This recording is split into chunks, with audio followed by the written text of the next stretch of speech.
Essa é uma live que vai dar início a uma série de vídeos sobre biblioteca geotécnica. O que a gente vai falar nesse quadro, nessa playlist que vai para o YouTube? Sobre aquilo que a gente já tem falado por aqui no canal, aqui nesse perfil, que é estabilidade de taludes alinhada sempre com teoria e técnica.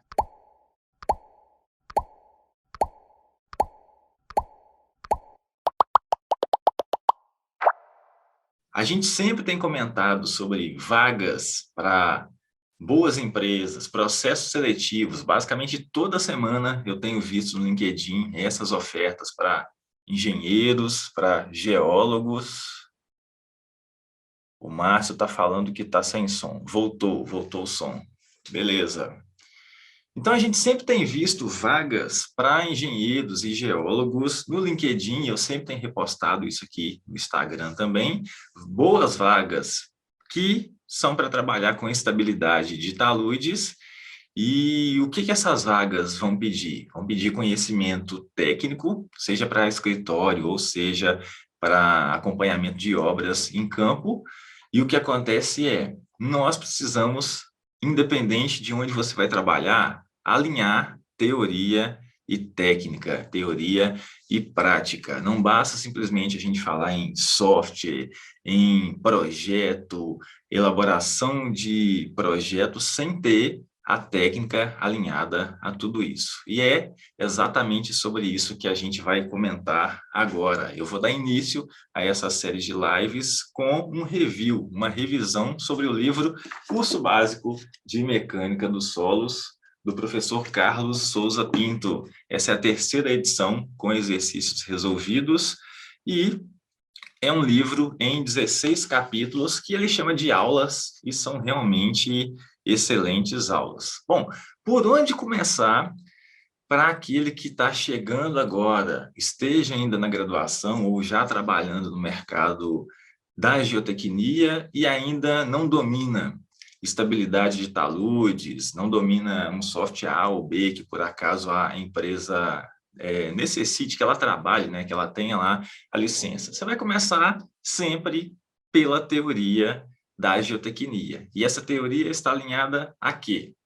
Mecânica dos solos, mecânica de rochas. A gente até tem um livro fresquinho aí do professor Eduardo Marques, que chegou agora na oficina de texto sobre mecânica das rochas, e também geologia de engenharia. Vai ser esse tripé que vai sustentar toda a sua atuação na engenharia geotécnica. E, começando por essa grande literatura da mecânica dos solos, o curso básico de mecânica dos solos, o que a gente vai fazer é destrinchar um pouquinho sobre cada capítulo desse livro e trazer um pouco de contribuição aplicada à estabilidade de taludes e geotecnia de forma geral. Então, para a gente começar, quem é esse autor, né, desse grande livro aí? O professor Carlos de Souza Pinto é curitibano, nasceu em Curitiba, no Paraná. Ele é engenheiro civil, formado pela Universidade Federal do Paraná.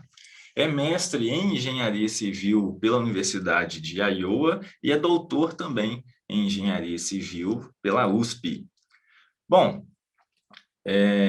a vida profissional dele começou trabalhando na Associação Brasileira de Cimento Portland, a ABCP, em São Paulo, com a implantação de técnicas de pavimentos de solo-cimento aqui no Brasil, um dos precursores aí nessa área.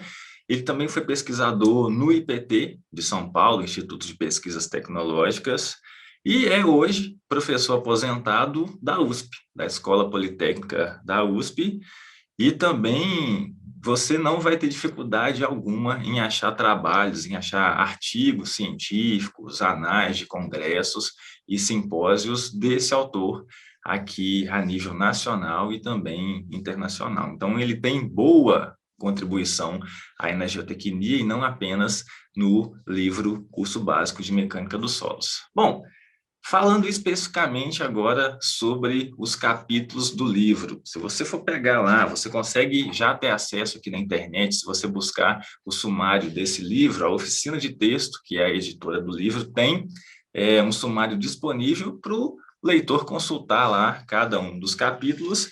E o primeiro capítulo é sobre origem e natureza dos solos. O que o livro vai abordar como uma introdução? A mecânica dos solos na engenharia civil. Tudo que a gente sempre discute. Como que a mecânica do solo surgiu como ciência? Surgiu de vários problemas que a gente foi tendo aí ao longo dos anos, envolvendo recalque, envolvendo desabamento de estruturas, deslizamentos de encostas, taludes de forma geral. Então, alguma coisa estava errada. Por quê? Por que desses desastres? Foi a partir daí que a mecânica do solo surgiu como ciência, com estudo de recalques, empuxos, caracterização dos solos, uma caracterização aplicada à mineralogia, isso a geologia de engenharia já trazia para nós, e foi a partir daí que a gente começou a ter uma maior interação entre a geologia e a engenharia de uma forma geral. Então, basicamente, esse é um primeiro resumo que esse capítulo de origem e natureza dos solos vai trazer. Um segundo tópico vai ser sobre as partículas constituintes dos solos. Então, quem nunca viu falar sobre caulinita, ilita, monte-morilonita, que são as estruturas que vão formar os solos finos. O que é um solo expansivo, o que é um solo não expansivo, uma mineralogia 2:1, 1:1. Como que a água vai interferir nessa expansibilidade do solo. O terceiro tópico desse capítulo, professor Carlos Souza Pinto, vai falar sobre sistema solo-água e também sistema solo-água-ar, o que é uma estrutura floculada e o que é uma estrutura dispersa, como que uma estrutura pode se tornar uma estrutura dispersa e vice-versa. E um quinto tópico nesse capítulo sobre identificação dos solos por meio de ensaios. É aqui que a gente começa a falar de caracterização física, já nesse primeiro capítulo. Muito provavelmente, você já deve ter visto, seja em algum trabalho acadêmico, alguma nota de aula, uma curva granulométrica muito característica, representando bem separadamente como que a gente determina as frações do solo. Fino, a partir de um ensaio de sedimentação e também a partir de um ensaio de peneiramento, agora já caracterizando a fração grossa. E de acordo com os diâmetros de cada um desses grãos, né, a interface entre argila, silt, areia, areia pedregulho, a areia nas suas diferentes granulometrias, areia fina, areia média, areia grossa. Então, é um livro que já traz essa caracterização física de início e também, junto com essa caracterização granulométrica, ele apresenta os limites de consistência, os limites de Apperberg, limite de liquidez, de plasticidade, índice de consistência. E a gente passa para o segundo capítulo desse livro, que é onde muita gente na graduação acaba penando, estado do solo. O capítulo 2 do livro começa falando sobre índices físicos entre as fases do solo. E aí ele apresenta lá um diagrama muito didático, né, que o professor adora colocar para começar a falar sobre índices físicos, que é um esqueminha separando sólidos, líquido e ar. E aí ele vai colocar massa de um lado ou peso, volume de outro, e começa a apresentar esses índices físicos e o cálculo de cada um deles. O que é peso específico, o que é porosidade, o que é índice de vazios, grau de saturação, peso específico aparente seco, peso específico dos grãos. E como que a gente relaciona todos esses índices? O que é uma dedução de índices físicos? É esse que é o terror de muita gente na graduação. Eu passei por isso na graduação, vejo alunos também passando, quando no final das contas você tem que entender quais são os 3 índices que a gente consegue determinar em laboratório e, a partir deles, consiste basicamente deduções matemáticas para a gente chegar nesses demais índices que a gente vai precisar para as nossas obras geotécnicas. O que a gente consegue determinar em laboratório? Teor de umidade, peso específico do solo, peso específico natural e peso específico dos grãos ou dos sólidos. A partir disso, você consegue determinar qualquer um dos outros índices físicos.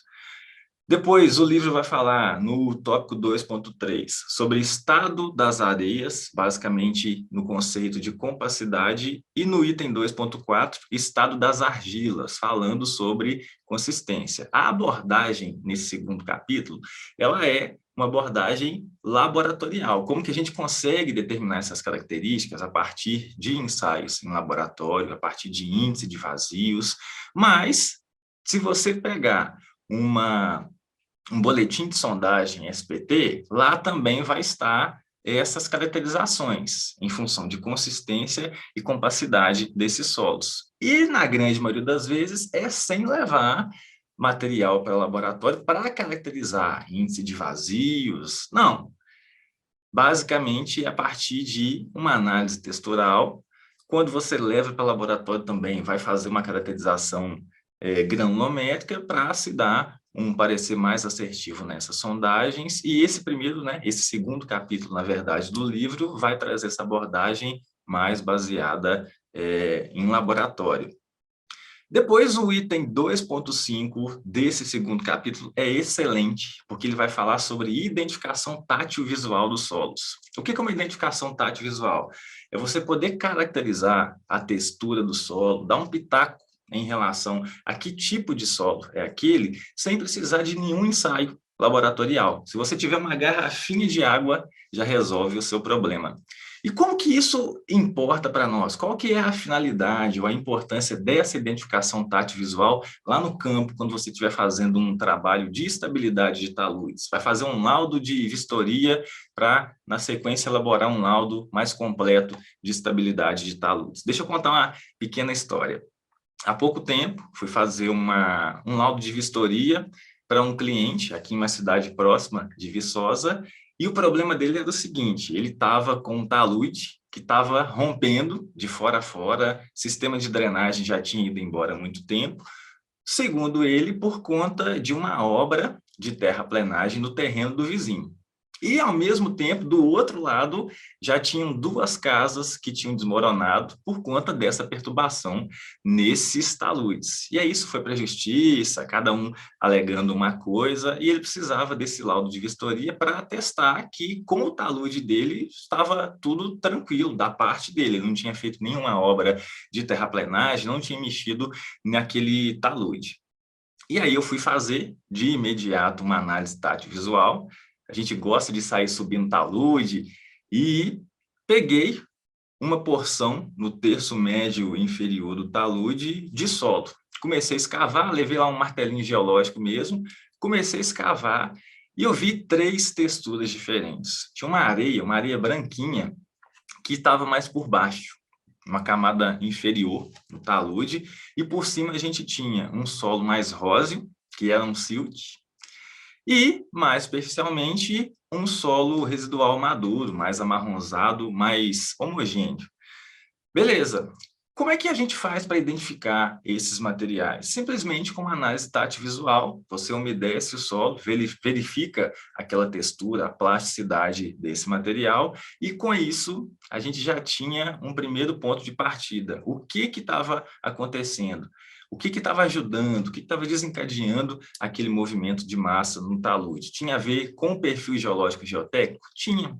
A estrutura de escada hidráulica, as canaletas que eles tinham já estavam bem deterioradas, e isso foi ajudando no processo de erosão e de ruptura daquele talude, seja em função de uma movimentação no terreno vizinho ou não.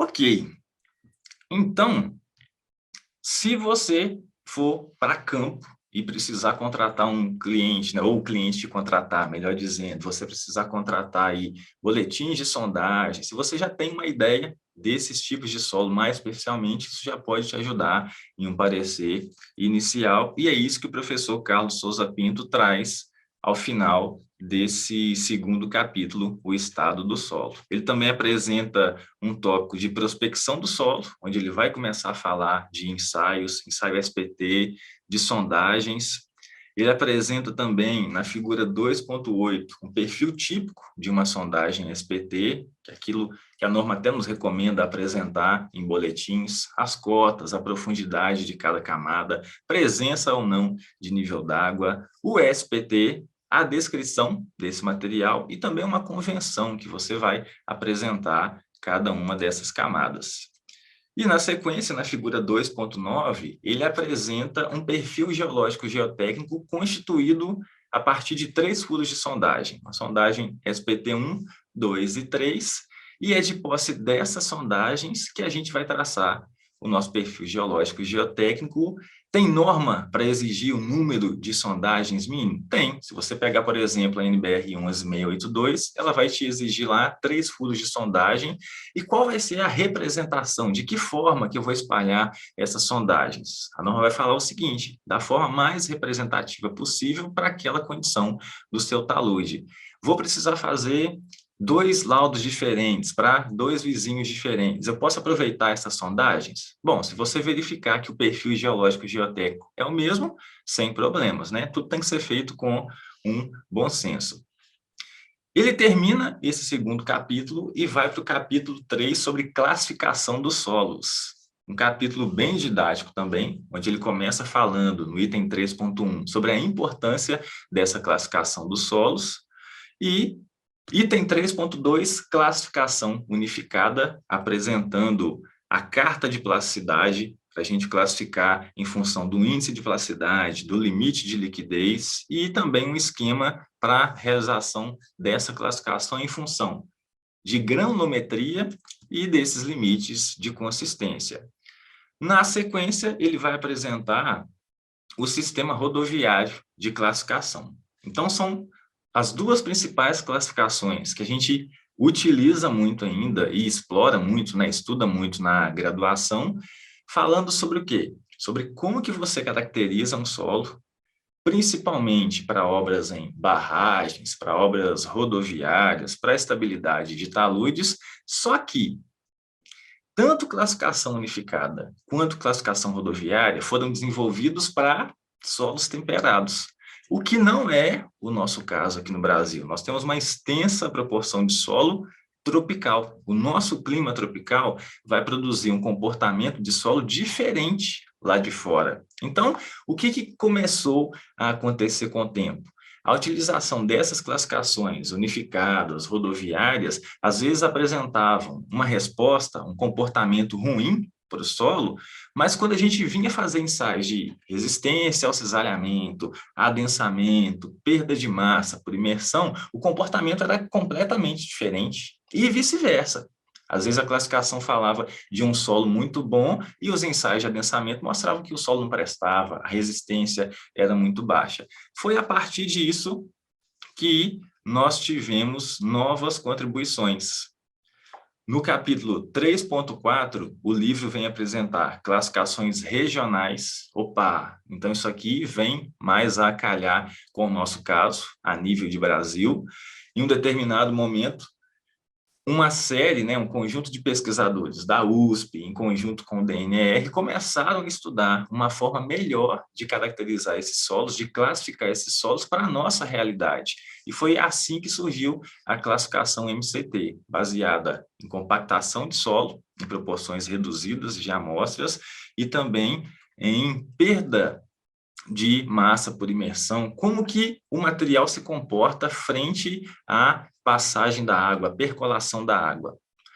A título de exemplo, no nosso domínio aqui de Viçosa e região, nosso complexo, ele é constituído por um gneiss, o chamado gneiss Piedade, e esse gneiss apresenta um silt que é muito erodível. Qual que é o problema desse silt? Ele não pode ver água. Então, nós temos vários problemas de ruptura de taludes, até mesmo de pequenas barragens, e aí você vai lá, faz uma análise de estabilidade, pô, tudo ok. Só que já rompeu. Então, qual que é o problema? A gente vai buscar, vai verificar, o problema é percolação de água nesse silt, por conta de quê? Por conta da erodibilidade. Bom, o tópico 3.6 do livro vai falar sobre solos orgânicos. toda a problemática que nós temos em trabalhar com esses materiais. E, por fim, no tópico 3.7, solos lateríticos. E aí sim vem casar com essa classificação MCT. Por mais que o livro não foque basicamente em classificação MCT, ele apresenta lá comportamento de solos lateríticos, solos bem desenvolvidos, e em contrapartida, os solos não lateríticos ou saprolíticos são o outro lado da história na classificação MCT. A gente termina esse capítulo 3 e começa o capítulo 4 falando de compactação dos solos. O detalhe é que a vantagem desse livro, para quem está começando, para você que por acaso acabou de cair de paraquedas na geotecnia e quer aumentar o seu conhecimento, a sua bagagem nessa área, ao final de cada capítulo, o livro vem apresentar bastante exercícios resolvidos, né, para você fixar esse conhecimento e aplicar aí na prática. Então, no capítulo 4, ele vai falar sobre compactação dos solos, já na página 77 do livro. E o primeiro tópico é razões e histórico da compactação. Uma primeira introdução falando sobre a compactação de forma geral. O tópico 4.2 vai falar sobre um ensaio normal de compactação ou ensaio de Proctor, como é que esse ensaio foi desenvolvido e o que a gente tira de resultado de um ensaio de compactação. A clássica curva de compactação de um solo, apresentando dois ramos, um ramo ascendente e um ramo descendente, então, basicamente, o ramo seco e o ramo úmido da curva. A partir do traçado dessa curva, nós determinamos os parâmetros de compactação que vão ser utilizados para você compactar uma camada lá no campo, um aterro, uma barragem, uma rodovia. E assim, o que a gente tira de parâmetro? Teor de umidade ótimo e densidade seca, ou peso específico aparente seco. Fiz a determinação desses dados, nós vamos para campo. A cada camada compactada, você também faz esses ensaios aplicados ao campo e faz uma comparação, né? Esse é o chamado controle de qualidade ou controle de compactação dos solos. Ok, mas por onde a gente começa esse ensaio? Se você for pegar lá a NBR 7182 para ensaio de compactação, ela vai te dar algumas formas de você fazer esse ensaio. E ela vai falar que você pode começar homogeneizando esse material com a umidade higroscópica, com uma umidade de menos 5% em relação à umidade ótima, ou também mais 3%. Então, se você já tem um solo ali em umidade higroscópica, se você quiser, para fins de facilidade do ensaio, simplesmente ir adicionando água, o que é o melhor? É você começar com um teor de umidade mais baixo. Menos 5% em relação à ótima é legal, porque aí a norma fala, você vai adicionando a cada ponto desse ensaio mais 2%. Então, 5 pontos de ensaio ela vai pedir, no mínimo. Se eu começo com menos 5, adiciono mais 2%, vou para menos 3. Mais 2%, menos 1. Mais 2%, chego em mais 1, e mais 2, mais 3. Então, é o que a norma te sugere. Ou você começa de menos 5, ou começa de mais 3, isso é permitido. Beleza. Mas a pergunta que não quer calar, principalmente para quem está começando, é: bom, o que eu quero determinar com esse ensaio são os parâmetros teor de umidade ótima, ou teor de umidade ótimo, e essa densidade seca, esse peso específico seco. Só que como assim? A norma me fala, começa o ensaio com menos 5% ou com mais 3% em relação à umidade ótima. Eu não conheço, eu não sei que umidade ótima é essa. E aí que vem a experiência ou a falta de experiência. Se você começou agora, caiu de paraquedas lá no laboratório, seja como um técnico, né, de laboratório, de compactação, um estudante aí, estagiário é bom para isso, né? E vai começar a fazer esses ensaios, se não chegar ninguém para você e falar, ó, começa com mais ou menos essa umidade, você não tem nenhum norte. Então, como é que a gente vai dar esse início? É tentativa e erro. Começa fazendo os pontos, pode ser que na pior das hipóteses você vai precisar gastar mais tempo para fazer esse ensaio e vai precisar fazer mais pontos do que os 5 mínimos de norma, mas uma hora vai sair, você vai achar qual que é esse ponto. Quando é um técnico mais experiente, uma pessoa que já está há mais tempo fazendo esse ensaio, ele mete a mão ali no solo, assim que chega para o laboratório, e fala, não, o teor de umidade desse solo aqui vai estar em 19%, 18%. E aí você pode fazer o ensaio, não dá outra, vai estar pertinho disso. Nos meus primeiros projetos de barragens, a gente foi para campo acompanhar uma execução e tinha uma empresa responsável por terraplenagem que eles faziam todo esse controle de qualidade lá no campo. E aí um senhor, que era o responsável, me mostrou como que ele fazia. Ele simplesmente pegava o solo, que tinha sido revolvido, homogeneizado, fazia uma análise tátil-visual e falava, não, deixa esse solo secar mais 10 minutos que ele vai estar na umidade ótima. E fazia compactação, 20, 30 anos trabalhando com essa experiência de campo. E eu falei, cara, o dia que eu chegar no nível desse senhor aí, eu vou me dar por satisfeito com um pouquinho mais de experiência de campo. Beleza. O tópico 4.3 do livro, no capítulo de compactação, vai falar sobre métodos alternativos de compactação. Como que surgiu uma energia de Proctor modificado? Como que surgiu uma energia de Proctor intermediário? Depois, qual é a influência da energia de compactação nos solos? E aí ele vai apresentar uma figura 4.3. Justamente, essa figura vai estar na página 83, com 3 curvas de compactação para um mesmo solo, e cada uma delas em uma energia de compactação diferente. Energia normal, intermediária e modificada. O que esse tópico vai mostrar? Que quanto mais você aumenta a energia de compactação, o que acontece com esses parâmetros de compactação? O teor de umidade ótimo, ele vai reduzindo, isso para um mesmo solo, enquanto a densidade seca, ela vai aumentando. Isso em função de quê? Da energia que vai sendo cada vez maior, tá? Com diferentes ensaios com energias de compactação maiores. O tópico 4.5 do livro vai falar sobre aterros experimentais. Isso aqui é excelente, muito importante se você estiver trabalhando com um aterro de grandes proporções, né? Aterro de médio a grande porte, para obras pequenas, açudes, barragens aí para piscicultura, tem uma certa resistência em a gente convencer o cliente, né, até mesmo uma equipe técnica da necessidade de se fazer esses aterros experimentais, mas a dica é, sempre que possível, faça, porque um aterro experimental, ele nada mais é do que um protótipo daquilo que você vai ter lá no campo. Então, você tem todo um controle daquelas condições de contorno para poder fazer essa obra, esse projeto e execução.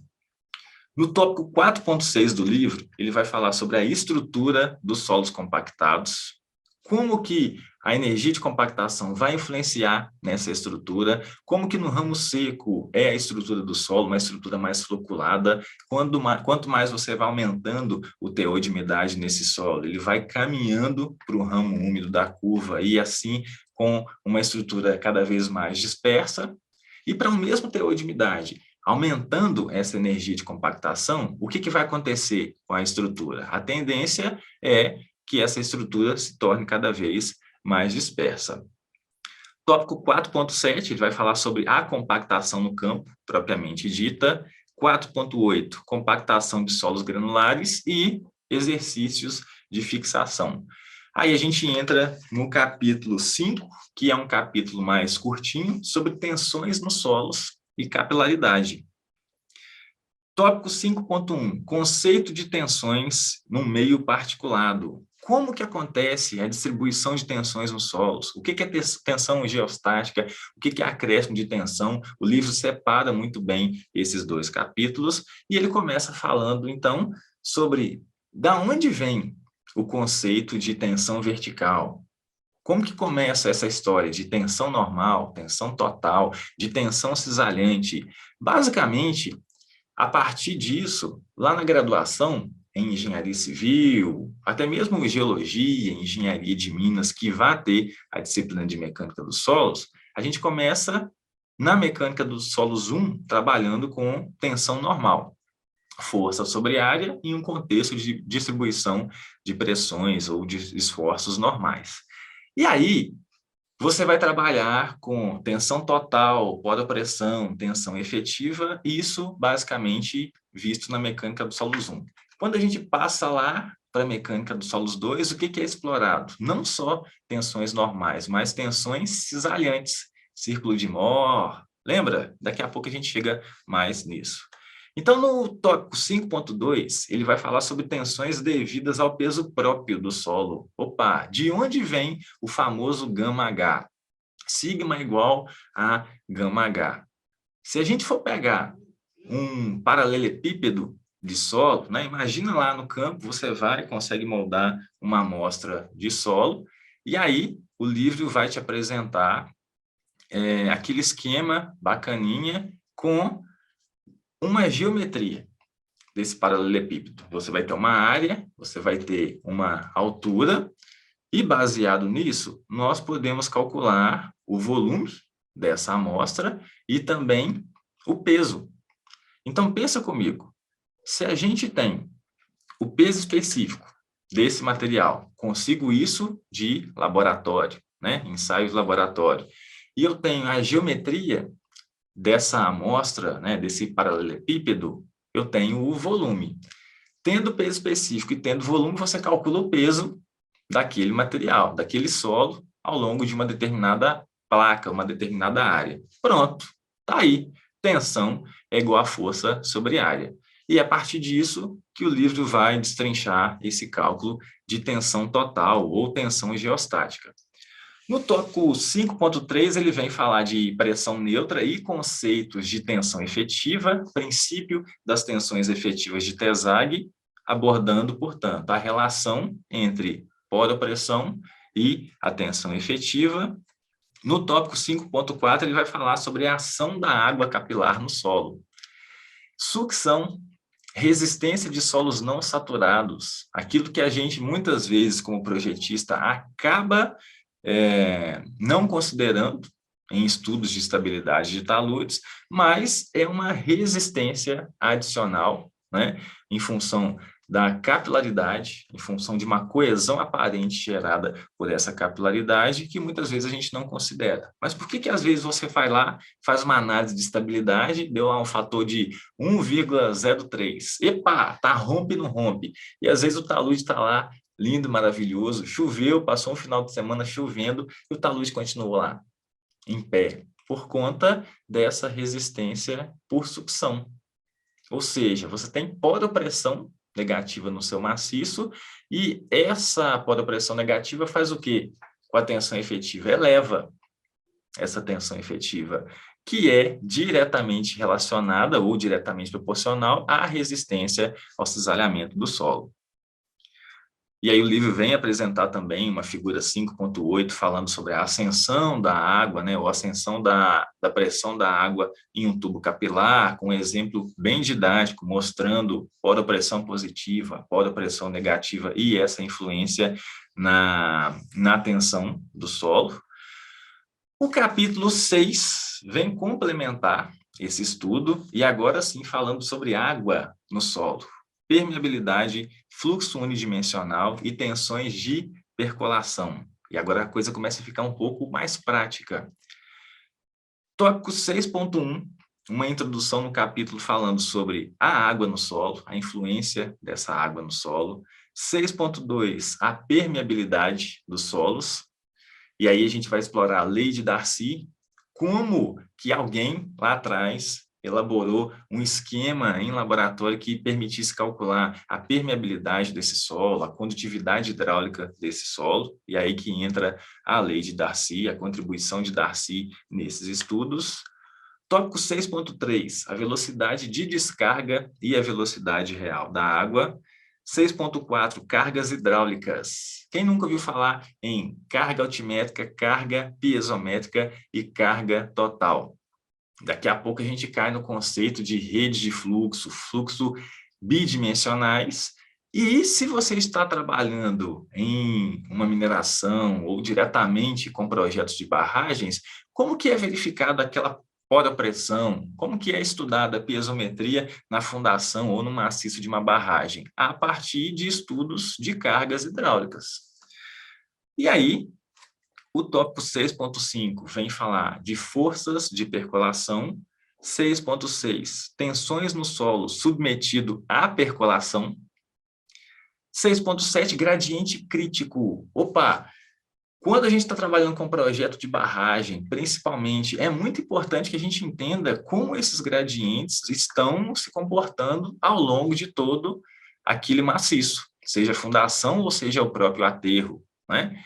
O que a gente precisa a todo tempo evitar é também erosão interna, piping. E esse controle de piping vai ser feito a partir de uma análise de gradiente crítico, de gradientes máximos que vão se desenvolver em uma percolação.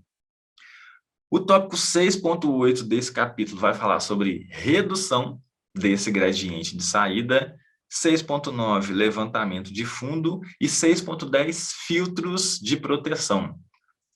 Já ouviu falar em critério de Terzaghi? Como que a gente faz um dimensionamento de drenagem interna?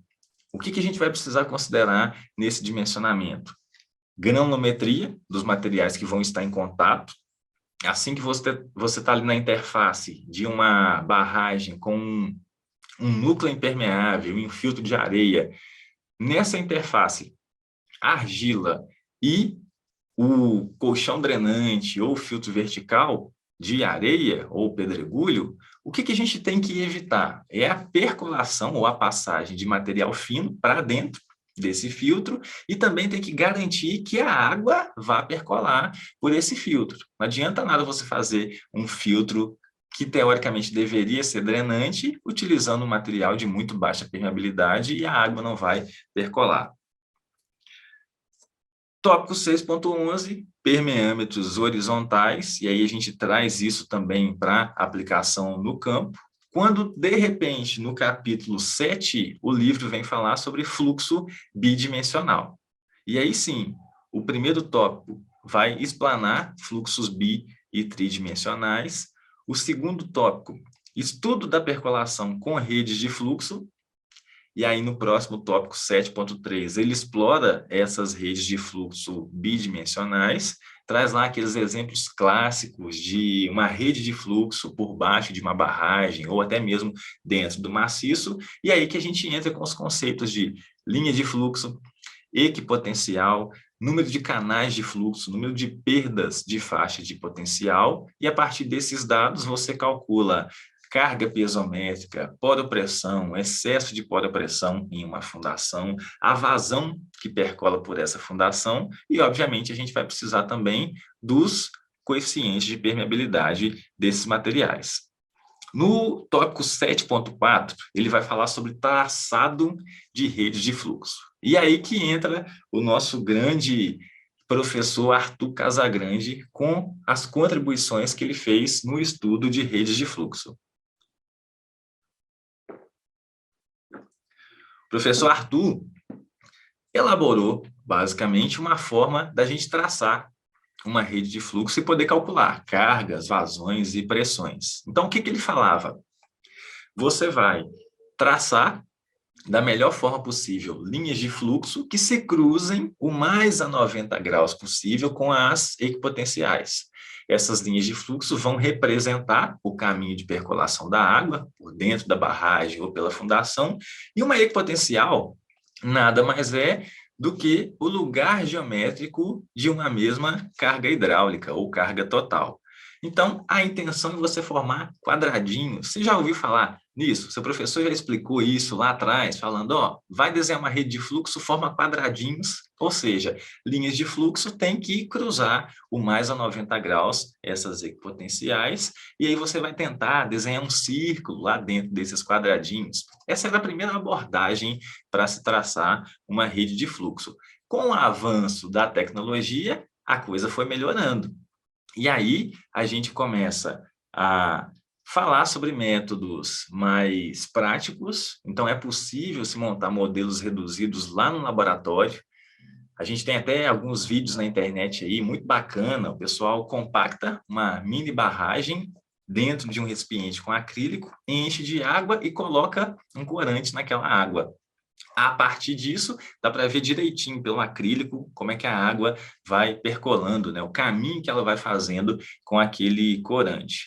E outra forma que a gente tem hoje também de poder fazer essa representação de uma rede de fluxo é dentro de um próprio software de estabilidade de taludes. Se você pega aí o Slide 2, RS2, GeoStudio, lá no seu módulo CIPW, você entra com a geometria do seu problema, entra com os parâmetros, né, hidráulicos, permeabilidade, e aí a gente consegue simular uma rede de fluxo para poder fazer verificações de estabilidade em barragens, em encostas. Então, no caso de barragens, se você pega lá a NBR 13028, quais são as verificações que ela vai exigir para barragens na mineração? Fazer verificação da etapa de final de construção, então, barramento já executado, nível d'água no nível do terreno. Opa, tem excesso de pressão nessa barragem? Vamos analisar. Depois, a segunda etapa seria operação da barragem. Então, o nível do reservatório já está naquela cota de projeto, você começa a ter percolação de água por dentro da barragem, pela fundação, e como é que está o fator de segurança nessa condição. Depois, uma terceira verificação, que também se aplica não só à mineração, mas barragens de uso geral, aquelas aplicadas à reservação de água, o agronegócio, diga-se de passagem, que está usando e abusando, né, de projetos de barragens, porque o pessoal precisa armazenar cada vez mais água. Então, a terceira dessas verificações seria a possibilidade de um rebaixamento rápido do reservatório. Qual é a grande implicação dessa possibilidade de rebaixamento rápido? Está lá a barragem operando, nível d'água de projeto, cota de projeto, por algum motivo você às vezes precise esvaziar essa barragem. A barragem começou a romper, começou a trincar, opa, ou até mesmo por conta de manutenção. Então, esse rebaixamento rápido, ele é muito relativo, em função do próprio material, da permeabilidade daquele aterro compactado. Então, a gente pode estar falando aí em questão de 1, 2 dias, até questão de 1 ano, e isso ainda pode ser considerado rebaixamento rápido, a depender do tipo de material. Quando acontece esse rebaixamento, o rebaixamento rápido é onde? É no reservatório ou é dentro do maciço? É no reservatório. Há uma determinada cota no reservatório, onde antes tinha pressão, era água, agora baixou pressão atmosférica. E dentro daquele maciço de argila impermeável, né? Impermeável, no nosso contexto aqui, é de muito baixa permeabilidade. Você ainda tem pressão ou excesso de pressão naquela mesma cota. E é esse gradiente de pressão atmosférica no reservatório e pressão hidráulica gritando excesso de pressão que pode levar a uma ruptura no seu talude de montante da barragem e aí vai embora a barragem toda, né? Também. Ok. No tópico 7.6 do livro, ele vai explorar uma interpretação de redes de fluxo, basicamente um pouquinho do que a gente comentou também.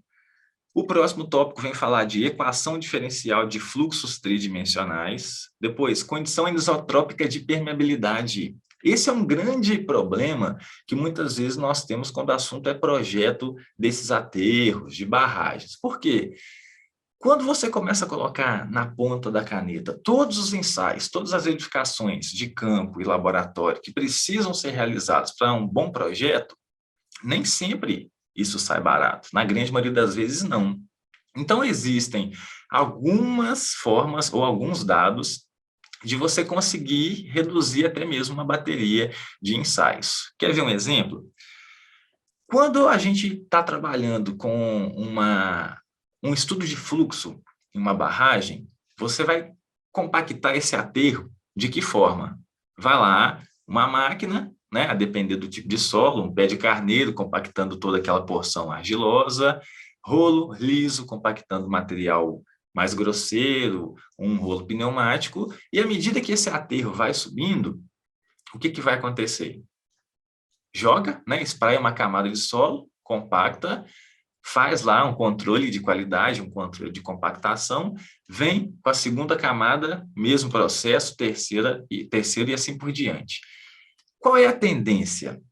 Depois que você enche esse reservatório, a tendência é que a água tenha um caminho preferencial em função desse processo de compactação, um caminho preferencial mais na horizontal do que na vertical, por conta da necessidade de se ter um ótimo controle de compactação. Mas quando nem sempre isso acontece, né? Se você pegar aí dois profissionais, dois técnicos de compactação diferentes, eles podem produzir, obviamente, uma compactação diferente, né? E até o mesmo técnico, por exemplo, antes e após o almoço pode ter uma diferença.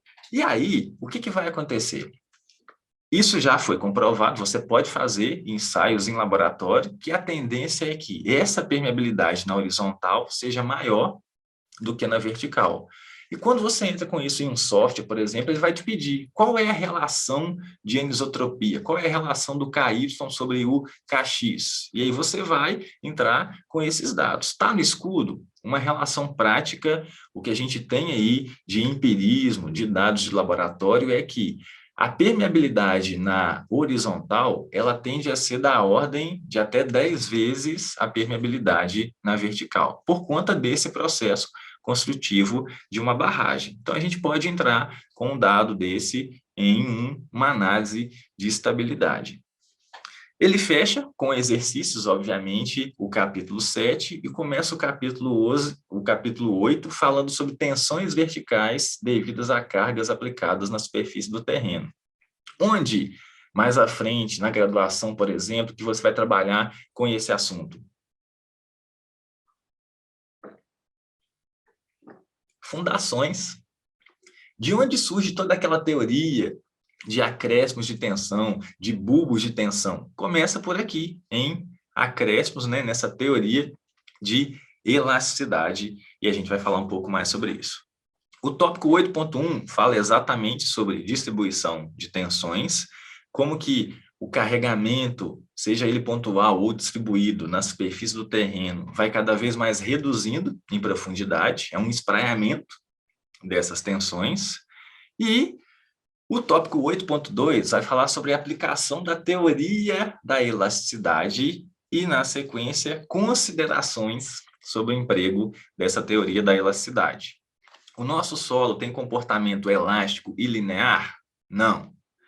Então, essa teoria da elasticidade ela tem a sua validade até certo ponto. Só que o que esse livro vai trazer nesse último tópico, e é uma boa contribuição para nós, é que a teoria da elasticidade proporcionou a possibilidade de cálculo de acréscimo de tensão devido a uma carga pontual, devido a um carregamento distribuído, seja ele circular ou não, equações de Newmark, equações de Love, e assim isso é utilizado até hoje, baseado na teoria da elasticidade. Só que o nosso solo tem comportamento elastoplástico.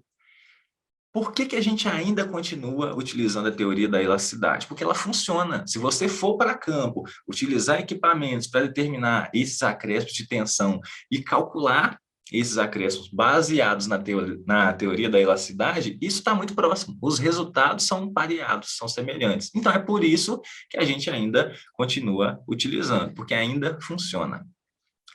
Ok. Basicamente, até esse capítulo 8 é o que a gente vê na maioria das grades curriculares aí de faculdade, de instituição de ensino, principalmente na engenharia civil, trabalhando desde uma caracterização física, formação de solos, até acréscimos de tensão. A partir do capítulo 9 desse livro, ele vai entrar em deformações devidas a carregamentos verticais. Basicamente, do que a gente vai começar a falar? Adensamento e compressibilidade do solo. Isso geralmente começa a ser assunto lá da mecânica dos solos 2. O primeiro tópico desse capítulo vai falar sobre recalques devidos a carregamentos na superfície. O segundo, ensaios para a determinação da deformabilidade desses solos. O que é um ensaio de compressão edométrica ou um ensaio de adensamento? ele vai representar na figura 9.2 um esqueminha da câmara de ensaio, desse ensaio, né, de compressão endométrica. Você vai moldar a amostra, colocar entre pedras porosas, vai fazer carregamentos em etapas e medir essa deformação de altura da amostra em função de quê? Em função da expulsão da água. É aí que a gente começa a falar sobre estudos de recalque por adensamento. No tópico 9.3, ele vai apresentar cálculo de recalques, depois adensamento de argilas saturadas, exemplos de cálculo de recalque por adensamentos, o que a gente consegue tirar de um ensaio de adensamento, como tensão de pré-adensamento, como é que a gente entende essa tensão de pré-adensamento lá no campo. O capítulo 10, ele é um segundo capítulo também de adensamento, onde ele vai falar da teoria do adensamento de Terzaghi e a evolução dos recalques com o tempo. Tópico 10.1, processo de adensamento, utilizando para elucidar todo esse estudo a analogia mecânica de Terzaghi. Lembra disso? Pegava lá um pistão, um êmbolo, uma molinha, uma válvula fechada nesse pistão, e aí, quem é quem? A mola representava o imbricamento dos solos. A partir do momento que a gente colocava uma carga e abria essa válvula, o que ia acontecendo? A água nesse sistema ia sendo expulso, então você vai estar cada vez mais tendo uma redução no acréscimo de pressões, na pora-pressão, né? Na pora-pressão nesse solo, e a mola começa a deformar. O que é essa representação da deformação da mola? É o acréscimo na tensão efetiva, é o imbricamento do solo começando a trabalhar cada vez mais, que você vai tendo expulsão da água e essa dissipação de poropressão. No segundo item, 10.2, ele vai falar sobre a teoria de adensamento unidimensional de Terzaghi, e é aqui que entram as hipóteses dessa teoria de adensamento de Terzaghi. Né? Quais são as contribuições? Eu costumo brincar, quais são as não-verdades que Terzaghi utilizou para elaborar uma equação que permitisse o cálculo da dissipação da poropressão e dessa tradução em recalque. 10.3, dedução dessa teoria.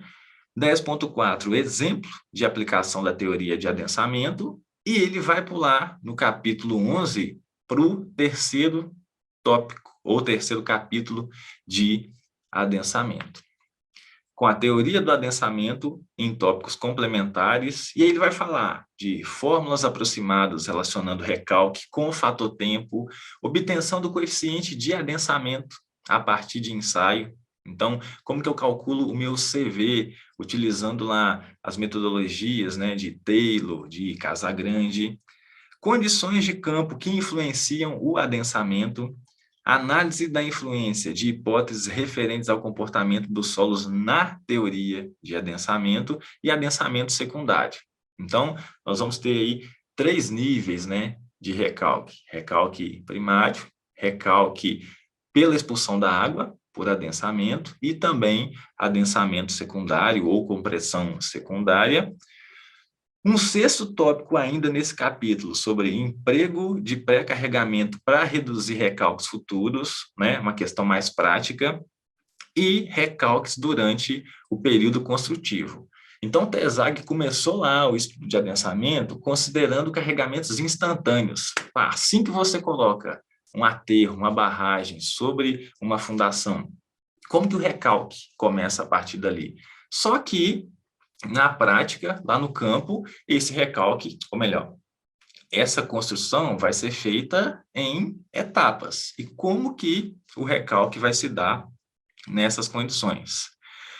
Um oitavo tópico nesse capítulo é sobre interpretação de dados de um aterro instrumentado, e aí ele finaliza, nesses 3 capítulos, o estudo de adensamento e compressibilidade. Fica aqui a dica. Se você vai precisar ou quer, né, melhorar os seus conhecimentos em adensamento, entender qual é o princípio de recalque pela expulsão da água, pela redução dos vazios do solo, Você vai pegar esses 3 capítulos, 9, 10 e 11 desse livro, Curso Básico de Mecânica dos Solos. A partir do capítulo 12 e caminhando para o final do livro, qual que é o foco? É o que eu costumo brincar, que é o coração de estabilidade de taludes. E nós estamos falando de resistência ao cisalhamento dos solos. O capítulo 12 vai tratar de estado de tensões e critérios de ruptura. Ele começa a falar sobre coeficiente de empuxo em repouso. Só que esse livro não traz um enfoque para empuxos de terra.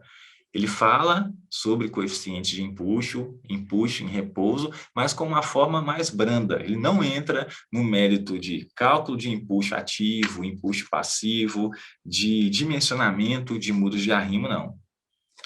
Segundo tópico, tensões em um plano genérico, e aí ele vem trazer aqui na geotecnia, aqui na mecânica dos solos, aquilo que muita gente adora, para não falar o contrário, lá em resistência de materiais. Quem aí é fã de resistência de materiais?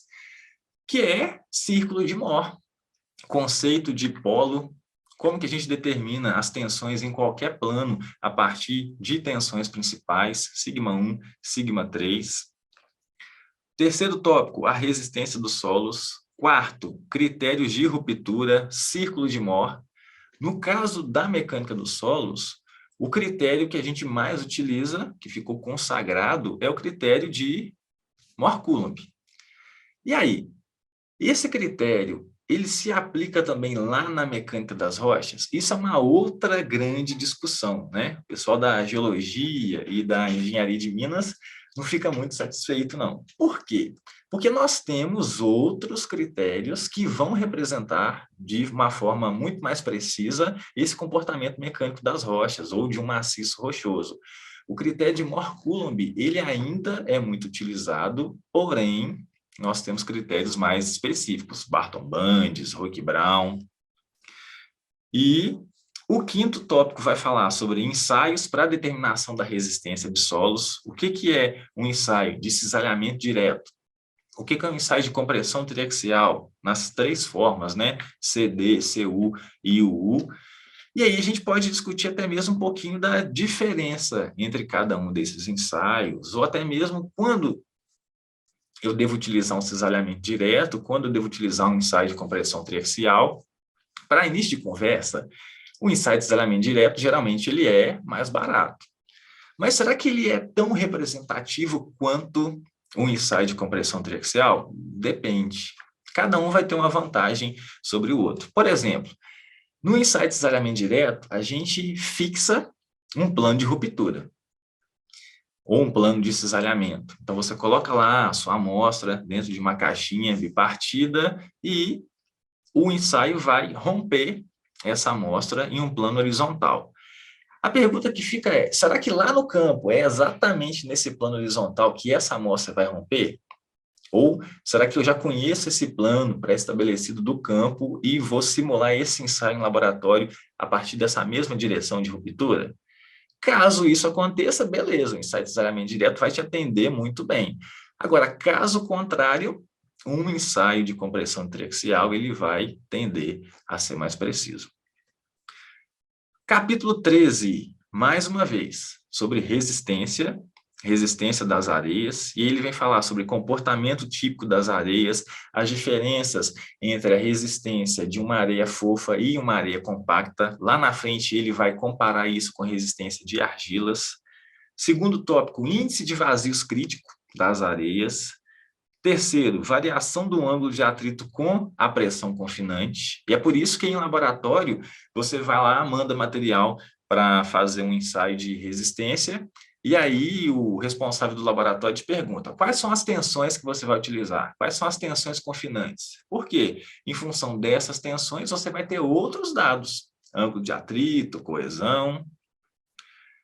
Quarto tópico, ângulos de atrito típico de areias. Quinto, estudo de resistência das areias por meio de ensaios de cisalhamento diretos. No capítulo 14, ele continua falando agora sobre resistência dos solos argilosos, e ele vai falar sobre a influência da tensão de pré-densamento na resistência das argilas. Quando você vai interpretar um ensaio de compressão triaxial, por exemplo, o que a gente vai analisar quando o assunto é argila? Você vê lá, às vezes, que o resultado está dando uma coesão muito baixa, ou existe um valor significativo de coesão. Isso tem a ver com a tensão de pré-adensamento? Tem. Um solo, uma argila normalmente adensada, ela tende a ter uma coesão muito baixa, até mesmo próxima de zero. Já um solo pré-adensado, que passou por vários processos ali de lixiviação, de densificação em campo, né, de variação no estado de tensão, ele tende a apresentar um valor de coesão mais específico, né, mais expressivo, melhor dizendo. Segundo tópico, resistência das argilas em termos de tensão efetiva. Depois, comparação entre comportamento das areias e das argilas. Se você fizer um ensaio de resistência com uma areia fofa, ela vai romper sem um ponto de ruptura bem específico. Esse é um comportamento semelhante ao que acontece com uma argila normalmente adensada. Agora, e o contrário? Quando que eu vou ter um gráfico de tensão-deformação com um ponto expressivo, uma ruptura com um pico bem expressivo? Isso vai acontecer em solos grossos mais compactos, uma areia mais compacta, e também em argilas pré-adensadas. Por quê? Porque esse material já está mais densificado. Então, antes de ele começar a atingir tensões cada vez maiores, chega um momento que ele breca, ele rompe. E quando o solo é fofo, o rearranjo entre essas partículas vai acontecendo, só que antes de ele se reagrupar, de ele se densificar muito, ele rompe. O quarto tópico, análise em termos de tensões totais. Então, olha o que o livro apresenta. Resistência em termos de tensões efetivas e em termos de tensões totais. Quinto tópico, resistência das argilas em ensaios adensado rápido, CU. Depois, trajetória de tensões e comparação entre os resultados de ensaios CD e CU. Então, ensaios triaxiais, CD, CU, UU, qual que é a diferença entre eles? Vai estar na possibilidade ou não da liberação da podopressão. Eu vou permitir que o meu ensaio seja drenado ou não drenado nas duas fases de ensaio ou apenas em uma, né? Quais são as duas fases de um ensaio de compressão triaxial? Adensamento, e a segunda é quando você vai levar essa amostra à ruptura com a etapa de cisalhamento. O capítulo 15 vai falar sobre resistência não drenada das argilas. Então, ele começa falando sobre a resistência não drenada, depois, resistência não drenada a partir de ensaio de laboratório, fatores que afetam a resistência não drenada das argilas, resistência não drenada a partir de ensaios de campo, resistência não drenada a partir de correlações, né?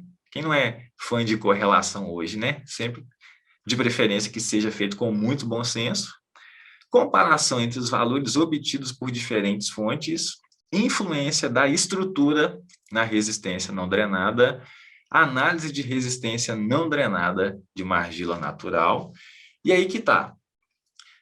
Muita gente tem essa dificuldade, né? Pensa, poxa, qual vai ser o tipo de ensaio que eu vou fazer lá no laboratório? Eu vou pedir um ensaio CD, um ensaio CU ou um ensaio UU? A resposta é: depende. Como que o seu solo vai estar lá no campo? Você quer ensaiar um solo que está a todo tempo não saturado? Lá no campo ele vai ter as condições de drenagem garantidas? Ou não? Esse solo é, porventura, uma argila mole, de uma fundação de uma barragem, e full time esse solo vai estar saturado. Então, vai ser aí que a gente vai ter essas diferenças. Ou ora o seu talude vai estar seco, nível d'água aumenta, ora ele vai estar saturado.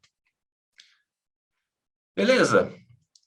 O último capítulo desse livro vai falar sobre comportamentos de alguns solos típicos, e aí ele começa falando sobre diversidade dos solos, modelos clássicos de mecânica dos solos, depois solos estruturados e solos cimentados. Esse professor trabalhou com técnicas de melhoramento de solo, né? Solo-cimento, então tem autoridade para falar nisso aqui. Solos residuais, solos não saturados. Eu até sublinhei isso aqui nas minhas anotações. Por quê? Porque solo não saturado é uma outra área complementar dentro da mecânica dos solos, a mecânica dos solos não saturados, onde a gente vai estudar qual que é a importância, ou qual que é o impacto dessa sucção na estabilidade de taludes. Depois, no quinto tópico desse capítulo, ele vai falar sobre solos colapsíveis. O sexto, solos expansíveis. Sétimo, solos compactados. E aí, a gente termina de varrer tudo que é apresentado no curso básico de mecânica dos solos. Se você está chegando agora na engenharia ou na geotecnia propriamente dita, se você é da área aí de geologia, de engenharia de minas e não tem um contato tão grande com mecânica dos solos, quer começar a estudar, fica aqui a dica. Esse vídeo também vai ficar lá no meu canal do YouTube, com toda essa nossa conversa. E o que a gente vai explorar aqui nos próximos vídeos também é uma revisão de outros livros de geotecnia. Então, deixa aqui o seu comentário, seja agora ou depois, sobre qual é o próximo livro que você quer ver a gente fazendo aqui uma discussão, uma revisão em estabilidade de taludes, em mecânica das rochas. Fica à vontade, eu conto com você. E por agora é isso. Um grande abraço e até a próxima.